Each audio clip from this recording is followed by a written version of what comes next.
What if I told you that a medical mystery from over a century ago holds the key to understanding our biggest health problems today? Seriously. It's an incredible story about a forgotten plague, a brilliant detective, and a surprising culprit that has everything to do with the world we live in right now. So let's get right into it. How can an epidemic that tore through the American South 100 years ago teach us anything about things like obesity or diabetes or heart disease? Well, as you're about to see, it can teach us pretty much everything. Okay, so let's go back in time. It's the early 1900s, and a horrifying disease called pellagra is spreading like wildfire.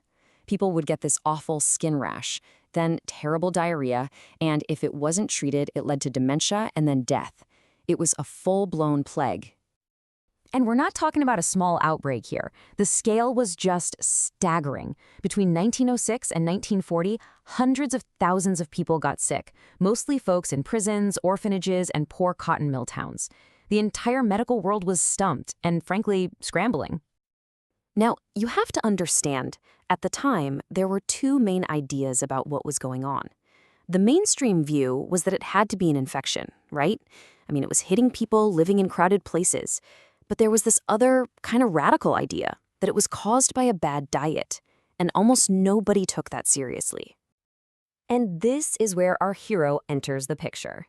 In 1914, the government sends in their top disease detective, Dr. Joseph Goldberger, to figure this whole mess out.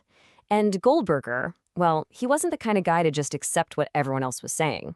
And almost right away, he spots something that just doesn't make any sense. He goes to these asylums and prisons where pellagra is running rampant, and he asks this really simple question. If this thing is contagious, why isn't a single doctor or nurse or guard getting sick? It made no sense at all. And this is his big aha moment. He just lays out the facts. Look, the inmates and orphans, they're living on basically three things: cornmeal, molasses, and some fatty pork. The staff, they're eating fresh meat, milk, vegetables. And the results were crystal clear. Pellagra was everywhere among the inmates, but there were 0 cases among the staff. The clue wasn't some invisible germ. It was right there on the dinner plate.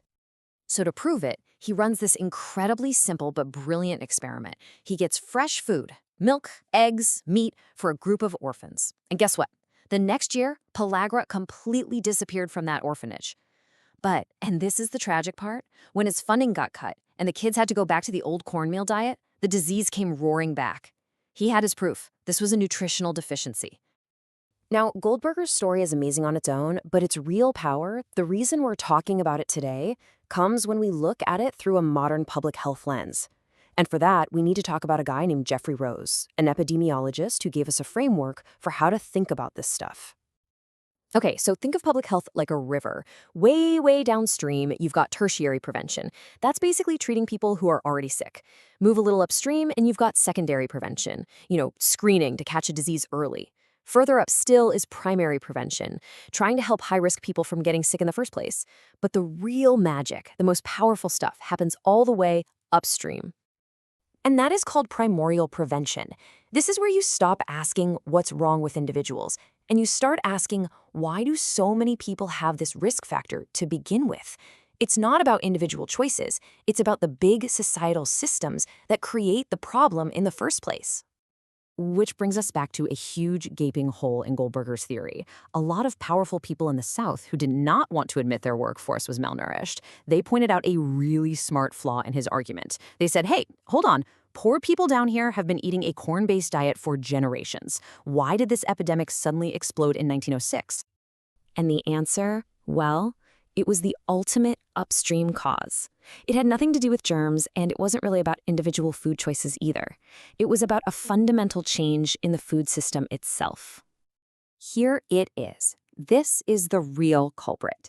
In 1901, a new, super-efficient corn mill called the Beal degerminator gets patented. Now, it was great for business because it stripped the nutritious germ right out of the corn. That germ is where the vitamin B3 is. And without the germ, the cornmeal could last way longer on shelves. Just 5 years after that machine became widespread, the pellagra epidemic began. That was the primordial cause. So let's bring this all back to today. Why on earth does a story about corn milling from 1901 matter to any of us now? because the exact same pattern is playing out right in front of our eyes, just with different diseases. I mean, think about our modern epidemics: obesity, heart disease, diabetes. We spend billions treating these problems downstream, and we spend so much time telling individuals, hey, you need to make better choices. But the story of Pellagra forces us to ask a really uncomfortable question. Are we missing the real upstream cause? Are we just blaming the victims of a broken system that has its own invisible machines shaping our world? And it all comes down to this single, powerful idea said perfectly by Geoffrey Rose himself. To solve a problem that affects a whole population, you have to stop focusing only on the sick individuals and start looking for the root causes that are making the whole population sick. So I'll leave you with this final thought. The Beelsde germinator was that invisible machine that drove the Pellagra epidemic.